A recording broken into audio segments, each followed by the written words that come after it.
হয় ৰাজদীপ ইতিমধ্যে আজি হয়তো হাইস্কুল শিক্ষান্ত পৰীক্ষাৰ এইটোৱে শেষ পৰীক্ষা আৰু বৰ্তমান আমি উপস্থিত আছোঁ তেজপুৰ চৰকাৰী উচ্চতৰ মাধ্যমিক বিদ্যালয় পৰীক্ষা কেন্দ্ৰত আৰু শিক্ষাৰ্থীসকলক প্ৰৱেশ কৰাৰ ক্ষেত্ৰত যথেষ্ট কঠোৰতা অৱলম্বন কৰিছে। যিসকল শিক্ষাৰ্থী আচলতে পৰীক্ষাৰ্থীয়ে আজি পৰীক্ষাত বহিব তেওঁলোকক জোতা খুলি বা অন্যান্য যিসকল ছাত্ৰী আছে ছাত্ৰীসকলকো এনেধৰণে আছুতীয়া এটা কোঠাত যি আৰক্ষী নিয়োজিত কৰা হৈছে মহিলা আৰক্ষীয়ে ছাত্ৰীসকলকো তেওঁলোকে তন্নকৈ পৰীক্ষা কৰিছে যাতে কোনো ধৰণৰ শিথিলতা ইয়াত ৰৈ নাযায়। আমি উল্লেখ কৰিব বিচাৰিম যে তেজপুৰ বা শোণিতপুৰ জিলাত মুঠ পৰীক্ষা কেন্দ্ৰ আছে 30টা, ইয়াৰে 3টা অতিৰিক্ত কেন্দ্ৰ আৰু য'ত নিয়োজিত হৈ আছে প্ৰায় 13,770 গৰাকী পৰীক্ষাৰ্থী। ইয়াৰে 51 গৰাকী আৰু ছাত্ৰীৰ সংখ্যা 719 গৰাকী।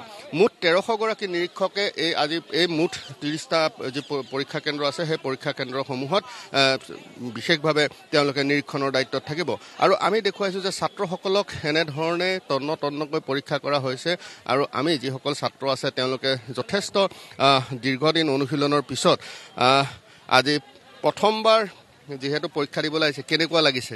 হয়, অলপ ভয় আছে। হয়, চেক কৰিছে আৰু ভালমতে যাতে যোৱাবাৰৰ নিচিনা ঘটনা চব নহয়।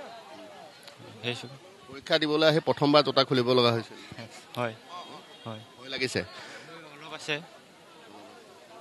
শুভেচ্ছা জনাইছোঁ, পৰীক্ষা ভালকৈ দিবা আৰু আমি সেইসকল যি শিক্ষাৰ্থী আচলতে আমি দেখুৱাইছোঁ সেই পৰিৱেশ আৰু এই ধৰণে পৰীক্ষাৰ্থীসকলক বিশেষভাৱে তেওঁলোকক বিশেষ কঠোৰ হৈছে এইবাৰ, যিহেতু ইয়াৰ পূৰ্বে পৰীক্ষাসমূহত যথেষ্ট ঘটনা সংঘটিত হৈ গৈছে। উচ্চতৰ মাধ্যমিক পৰীক্ষা আৰম্ভণিতে যিহেতু কিছু বেমেজালিৰ সৃষ্টি হোৱা বুলি বাতৰি ওলাইছে। গতিকে এনে ক্ষেত্ৰত ছাত্ৰ ছাত্ৰীসকলক যথেষ্ট তেওঁলোক কঠোৰ হোৱা দেখা গৈছে। আমি বাহিৰ ভাগলৈ যাবলৈ চেষ্টা কৰিম, যিহেতু আজি প্ৰথম দিনৰ পৰীক্ষা আৰু অভিভাৱকসকল ইয়াত উপস্থিত আছে। গতিকে অভিভাৱকসকলৰ পৰাও আমি জানিবলৈ চেষ্টা কৰিম যে আচলতে যি ধৰণে আৰক্ষী নিয়োজিত কৰা হৈছে, যি ধৰণে তেওঁলোক যথেষ্ট কঠোৰ হৈছে, গতিকে ইয়াত বিশেষভাৱে ইয়াত যিসকল শিক্ষক নিয়োজিত হৈ আছে তেখেতসকলৰ পৰা আমি জানিবলৈ চেষ্টা কৰিম যে আজি বিশেষভাৱে